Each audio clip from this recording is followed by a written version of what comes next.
கடைசி நேரத்தில் சரவணன் இப்படி காலை வாரி விடுவான் அப்படின்னு சொல்லிட்டு கொஞ்சம் கூட எதிர்பார்க்கவே இல்லை. தான் மாமாவை இப்படி அசிங்கப்படுத்த சரவணனை மேலே நம்ம அண்ணன் வந்து எரிமலையாக பொங்கி எழுந்து எல்லார் மட்டுமே காலில் கிடக்கிற செருப்பை கழட்டி அடிக்கிறாங்க. இதனால் என்ன நடக்க போகுது அப்படின்னு சொல்லிட்டு தாங்க பார்க்க போகிறோம். இப்போ என்ன நடக்குது அப்படின்னு பார்த்தீங்கன்னா, உண்மையிலுமே வந்துட்டு அண்ணத்தோட மாமா ரொம்பவே பாவம். ஏன்னா வந்து ரொம்ப நம்பினார் தான் பிள்ளைய. ஏன்னா பெத்த பிள்ளைய வந்து காலை வாரும்போது அதோட வலி ரொம்பவே வந்து மோசமாக இருக்குல்லங்க. அது மாதிரி தான் இப்போ வந்துட்டு சரவணன் பண்ண வந்து அப்படியே அவங்க மாமாவுக்கு நெஞ்சு வலியே வந்துடுச்சு. என்ன பண்ணுறதுனே தெரில. ஏன்னா இப்போ எல்லார் முன்னாடி கூப்பிட்டு வச்சு ஒரு நல்ல கௌரவமாக நல்லபடியாக வாழ்கிற மனுஷனை எல்லார் முன்னாடியுமே கூப்பிட்டு வச்சு இது உண்மையிலுமே ஒரு மிகப்பெரிய அசிங்கம் தானே. இந்த அசிங்கத்தை வந்து தாங்கவே முடியல சண்முக பாண்டியால. என்ன பண்ணிடுறாரு அப்படின்னு பார்த்தீங்கன்னா, இப்படியே விட்டு வைக்கவே கூடாது அப்படின்னு சொல்லிட்டு உடனே வந்துட்டு, என்னடா நீ ஏதாவது மாற்றிக்கின்னு சொல்ல போகிறடா, உங்கள் அம்மா பாசத்தில் கண்ணை மூடிட்டு ஏதாவது சொல்கிறடா, அதெல்லாம் ஒன்றும் இல்லைடா அப்படின்ற மாதிரி சொல்கிறாரு. நீ தானே என்னை பிளாக்மெயில் பண்ணி இந்த மாதிரிலாம் சொல்ல சொன்ன, எனக்கு நல்லாவே தெரியும். ஊர்க்காரங்க எல்லாருமே தெரிஞ்சுக்கோங்க, எங்கள் அப்பா பிளாக்மெயில் பண்ணி என்னை அடித்து அதனால தான் நான் வந்து இந்த எல்லாருக்கிட்டையுமே வந்துட்டு இந்த கல்யாணம் வேணான்னு சொல்ல வைக்கிறாங்க. ஆனால் வந்து என்னால் வந்து என்னோட கமிஷனர் இல்லாமல் வாழ முடியாது அப்படின்ற மாதிரி இந்த சரவணன் சொன்னதுமே ரொம்பவே வந்து மனசு உடஞ்சி போயிடறாரு. அங்கேயே நெஞ்சு வலி வந்து இருக்கும். அங்கே உள்ள எல்லாருமே கேட்குறாங்க, என்ன சண்முக பாண்டி நீ வந்து என்ன இந்த மாதிரி பண்ணிகிட்டு இருக்க, நீ எவ்வளோ கௌரவமான வாழ்ந்த மனுஷன், ஆனால் வந்து புள்ள வாழ்க்கையிலையே நீ இப்படி ஒரு கோட்டையை விட்டுட்ட அப்படின்ற மாதிரி கேட்கவுமே இந்த வார்த்தையெல்லாம் பொறுத்துட்டு அண்ணத்தால் சும்மாவே இருக்க முடியல. இங்கே பாருங்க, இவங்க பண்ணுறது முழுக்க முழுக்க சதி. எங்கள் மாமா வந்துட்டு அந்த மாதிரிலாம் பண்ணுற ஆள் இல்லைன்னு உங்களுக்கும் தெரியும். அப்படியே நீங்கள் வார்த்தைகளை விடுறீங்க அப்படின்ற மாதிரி அண்ணன் கேட்குறாங்க. ஓகேம்மா, அவரை பற்றி எங்களுக்கு தெரியும். ஆனால் பெத்த பிள்ளையே இந்த மாதிரி சொல்கிறானே, பத்திரிக்கை எல்லாமே பண்ணி நீங்கள் மட்டும்தான் இப்போ வேணான்னு சொல்கிறீங்க, கல்யாணம் பண்ணிக்க போகிற பொண்ணும் பையனுமே வந்துட்டு தயாராக இருக்கும்போது உங்களுக்கு என்ன பிரச்சனைன்னு மடக்கி கேள்வி கேட்குறாங்க. அவங்க கேட்குறதுலையும் எந்த தப்பும் இல்லைங்க. ஏன்னா வந்து பொண்ணும் பையனுக்கு ஓகே இருக்கும்போதே இந்த மாதிரி ஒரு சம்பவம் நடந்தால் அது எல்லோரும் கேட்குறது தான். ஆனால் வந்து அவருக்கு வந்து ரொம்பவே மிகப்பெரிய மரியாதை குறைவாக ஆயிடுச்சு. எல்லாருக்குமே வந்து கௌரவம் தான். அதாவது அப்பாங்களுக்கு எல்லாருக்குமே வந்து கௌரவம் தான் ஃபஸ்ட்டு. அப்படி இருக்கும்போது அந்த கௌரவத்தை நில குலைச்சிட்டானே அப்படின்னு சொல்லிட்டு அவரால் சுத்தமாக முடியல. அண்ணன் பார்த்துக்கிட்டே இருந்தாங்க. தான் மாமாவோட நிலமையை பார்த்து அவங்களால சுத்தமாக முடியல. உடனே பொங்கி எழுந்து, டேய் நீ எல்லாம் ஒரு ஆம்பளையாடா, பெத்த அப்பனை இப்படி எல்லார் முன்னாடியும் அசிங்கப்படுத்துறிய, அப்போ இவ்வளோ நாள் நீ நடிச்சியா அப்படின்ற மாதிரி கேட்க அமைதியாகவே இருந்துட்டு காலில் கிடக்கிற செருப்பை கழட்டி அடிக்கிறாங்க. அடித்ததுமே வந்து அவன் இப்போ எல்லார் முன்னாடியும் அசிங்கப்பட்டு போகவுமே சபையை நீ அசிங்கப்படுத்துகிற அப்படின்ற மாதிரி சொல்லவுமே, அடப்போங்கயா இவங்க எவ்வளோ பெரிய சூழ்ச்சி பண்ணி இதெல்லாம் பண்ணாங்கன்னு உங்களுக்கு தெரியல. எவ்வளோ பெரிய சூழ்ச்சி தெரியுமா, இவங்கள போய் நம்மனா அதை விட பெரிய முட்டாள் வேற யாருமே இருக்க மாட்டாங்க அப்படின்ற மாதிரி சொல்லிட்டு இருக்காங்க. அப்போ தான் வந்து நம்ம அண்ணன் வந்து சொல்கிறாங்க, கண்டிப்பாக வந்துட்டு இந்த பாவத்துக்கு நீங்கள் எல்லாருமே வந்து தெத்துவீங்க அப்படின்ற மாதிரி சொல்கிறாங்க. அவன் வந்து சரவணன் வந்து எல்லா முன்னாடியுமே அசிங்கப்பட்டான் இல்லையா. ஏன்னா வந்து ஒரு பொண்ணு, அது வந்துட்டு தம்பி பொண்டாட்டி எல்லார் முன்னாடியும் செருப்பு கழட்டி அடித்தா கண்டிப்பாக அது அசிங்கமாக இருக்க தானங்க செய்யும். அந்த அசிங்கத்தை வந்து தாங்கவே முடியல சரவணனால். என்னையே சீண்டிட்டல்லடி, உன்னை நான் சும்மாவே விட மாட்டேன்டி அப்படின்ற மாதிரி சொல்கிறாங்க.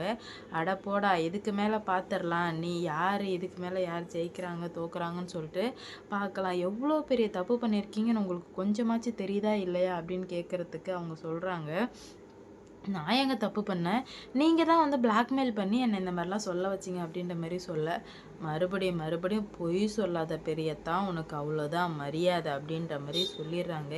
என்னடி வாய்ஸை ரைஸ் பண்ணுற அப்படின்ற மாதிரி கேட்கவுமே, ஆமாண்டா அப்படி தாண்டா பண்ணுவோம் அப்படின்ற மாதிரி டாப்போட்டெலாம் வைக்கவுமே பெரிய கலவரமாக ஆயிடுச்சு. ஏன்னா சபையில் ஒரு பொண்ணு ஒரு பையனை இந்த அளவுக்கு அசிங்கப்படுத்தக்கூடாதுல்ல. அதனால் வந்துட்டு ஏன்னா அவங்களோட கஷ்டம் அவங்களுக்கு தான் தெரியும். ஏன்னா மானம் மரியாதை கௌரவத்தோடு வாழ்ந்துட்டு இருந்த அவங்க மாமா இன்னைக்கு பெத்த பிள்ளையால் மறுபடி தலை குனிஞ்சிருக்காரு. ஃபஸ்ட்டு அவன் அண்ணன் கல்யாணத்தில் தலைகுனிவு ஏற்பட்டுட்டு ஓடிட்டான். இப்போ அவன் கல்யாணத்துக்கும் இந்த மாதிரி பண்ணிட்டானே அப்படின்னு சொல்லிட்டு ஏற்றுக்கவே முடியல அவரால். அப்போ தான் ரம்யா ஒரு சிரிப்பு சிரிக்கிறா, ஏய் சொன்ன மாதிரியே நடத்தி காமிச்சிட்டல்லடி, நீ நல்லாவே இருக்க மாட்டடி அப்படின்னு சொல்லிட்டு, அடி போடி இதுக்கு மேலே என் ராஜ்யம் தான், நீ எப்படி நல்லா வாழ்கிறன்னு நான் பார்க்குறேன் அப்படின்ற மாதிரி சொல்லவுமே உடனே வந்து கார்த்திக் வந்து நான் இன்னமும் கொஞ்சம் கூட திருந்தவே இல்லைல்ல. இப்பவும் சொல்கிறேன், நீங்கள் எல்லாருமே எங்கள் அப்பா வந்து ரொம்ப வந்துட்டு நல்லவர். அவரை இந்த அளவுக்கு கஷ்டப்படுத்தினீங்கன்னா அந்த பாவம் கண்டிப்பாக உங்களை தெத்த தான் போகுது அப்படின்ற மாதிரி சொல்ல. இது எல்லாத்தையும் வந்து நான் ஆதி காலத்திலே பார்த்துட்டேன். அது எல்லாத்தையும் பார்த்துட்டு தான் வந்திருக்கேன். இதுக்கு மேலே யாருக்கு தெத்துனா என்ன, தெத்தல்னா என்ன? எனக்கு தேவை உங்கள் மாமா அவமானப்படணும். அதை பார்த்து நீ வந்து கஷ்டப்படணும். ஏன்னா உனக்கும் கார்த்திக்கும் அவரை ரொம்ப பிடிக்கும்னு எனக்கு நல்லாவே தெரியும். இப்படி இருக்கும்போது இதுக்கு மேலே நீங்கள் நல்லா தூங்கிடுவீங்களா? இதை நினச்சி நினச்சி நினச்சி நினச்சி நீங்கள் சாகணும் அப்படின்ற மாதிரி ரம்யா சொல்கிறா.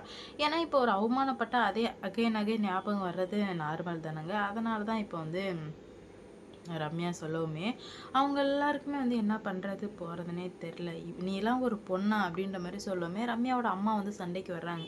என்னடி என் பிள்ளையே நீ இந்த மாதிரிலாம் பேச வர்ற அப்படின்ற மாதிரி சொல்லவுமே பேசுவேன் தான். உன் பிள்ளை ஒரு நல்லவளா, இப்படி வந்துட்டு இந்த மாதிரி பண்ணுற நீங்களாம் வந்துட்டு கொஞ்ச காலத்துக்கு தான் வாழ்வீங்க. அதான் கடவுள் வந்து நல்லவங்களை ரொம்பவே சோதிப்பார். இது எங்களோட சோதனை காலமாக நாங்கள் எடுத்துக்கிறோம். ஆனால் நீங்கள் வந்து இந்த பாவத்தை நீங்கள் அனுபவிக்க தான் போகிறீங்க. நீங்கள் தெத்த தான் போகிறீங்க. நீங்கள் கண்டிப்பாக வந்து நல்லா இருக்க மாட்டீங்க அப்படின்ற மாதிரி சபைக்கு முன்னாடியே வந்து சாபம் விடுறாங்க. அப்போ வந்துட்டு பஞ்சாயத்தார் எல்லாருமே சொல்கிறாங்க, சபையில் உள்ளவங்களாம் இருந்தாலும் பண்ணுறது தப்புமா அப்படின்ற மாதிரி சொல்கிறாங்க. இல்லை, உங்களுக்கு என் மாமாவை பற்றி நல்லாவே தெரியும். அப்படி இருக்கும்போது இவங்க வந்துட்டு ரொம்பவே வந்து இந்த மாதிரிலாம் பண்ணும்போது என்னால் எப்படி வந்து பொறுத்துக்கிட்டு இருக்க முடியும்? என்னால் பொறுத்துக்கிட்டு இருக்க முடியல. ஏன்னா வந்து என் மாமா வந்து ரொம்பவே வந்து நல்லவர்.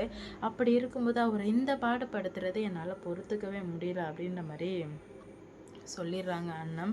ஆனால் வந்து இப்போ சாட்சி எதுவுமே இல்லையம்மா, உங்களுக்கு எதிராக தானே இருக்குது. அப்படி இருக்கும்போது நம்ம ஒன்றும் பண்ண முடியாதுமா. இந்த நிச்சயதார்த்தம் நடந்தது தான், குறித்த டேட்டில் கல்யாணம் நடக்கதாம்மா போகுது அப்படின்ற மாதிரி சொல்லவுமே உடனே அண்ணன் இருந்துக்கிட்டு சரி எப்படி விருப்பப்படுறாங்களோ பண்ணட்டும். அவங்கவுங்க பண்ண பாவத்துக்கு அவங்கவுங்க கண்டிப்பாக வந்து தெத்த தான் போகிறாங்க. அதை நம்ம ஒன்றும் வந்து பண்ண முடியாது. அதனால் வந்து அவங்க எப்படியா பண்ணிட்டு போட்டோம். ஆனால் வந்து என் மாமா கிட்ட மட்டும் மன்னிப்பு கேட்டு சொல்லுங்கள். ஏன்னா என் மாமா மனசு உடைஞ்சு போயிருக்காரு. அவர் எந்த தப்புமே பண்ணவே இல்லை. ஆனால் வந்து அவர் இந்த அளவுக்கு கஷ்டப்படுறாருன்னா அதுக்கு முழுக்க முழுக்க காரணம் இந்த ரம்யா மட்டும்தான். அதனால் கண்டிப்பாக வந்து அவள் மன்னிப்பு கேட்டு தான் ஆகணும், வேறு வழியே கிடையாது அப்படின்ற மாதிரி சொல்லுவோமே. நான் எதுக்கடி மன்னிப்பு கேட்கணும்? நான் யாருக்கிட்டையும் மன்னிப்பு கேட்கணும்னு எனக்கு அவசியமே கிடையாது. என்னால் கேட்கவுமே முடியாது அப்படின்ற மாதிரி சொல்லிடுறாங்க. இதனால் அடுத்தடுத்து என்ன நடக்க போகுது அப்படின்னு சொல்லிட்டு வெயிட் பண்ணி பார்க்கலாம். இவ்வளோ காலமாக இருந்தது வேறு, இப்போ நடந்துட்டுருக்கிறது எல்லாமே டோட்டலாக வேறங்க. ஏன்னா கண்டிப்பாக கூடிய சீக்கிரம் என்ன நடக்க போகுது, எப்படிலாம் வந்து கதையை கொண்டு போகிறாங்க, அன்னத்துக்கு என்ன ஆக போகுது அப்படின்னு சொல்லிட்டு வெயிட் பண்ணி பார்க்கலாம். இந்த வீடியோ பிடிச்சிருந்தா லைக் பண்ணுங்கள், ஷேர் பண்ணுங்கள், மறக்காமல் சப்ஸ்கிரைப் பண்ணிக்கோங்க. அப்போ தான் நான் போடுற வீடியோ நோட்டிஃபிகேஷனாக வரும்.